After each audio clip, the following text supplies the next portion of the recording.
औज़ु बिल्लाहि मिनश शैतानिर रजीम बिस्मिल्लाहिर रहमानिर रहीम। हज़रत जाबिर बिन अब्दुल्लाह रज़ियल्लाहु ताला अन्हा कहते हैं कि हुजूर सल्लल्लाहु अलैहि वसल्लम तहबंद ओढ़े हुए लोगों के साथ काबा के पत्थर उठा रहे थे। आपके चचा हज़रत अब्बास रज़ियल्लाहु ताला अन्हा ने कहा, भतीजे, अगर तुम अपना तहबंद खोलकर मोड़ों पर पत्थरों के नीचे रख लो तो अच्छा है। आपने तहबंद खोलकर मोड़ों पर रख लिया। फौरन आप बेहोश हो गए, मगर इसके बाद आपको नंगा नहीं देखा गया।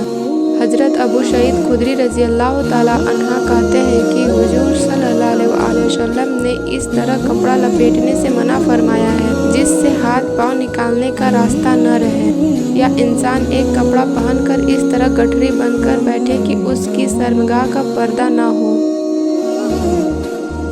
बुखारी शरीफ हदीस नंबर 212।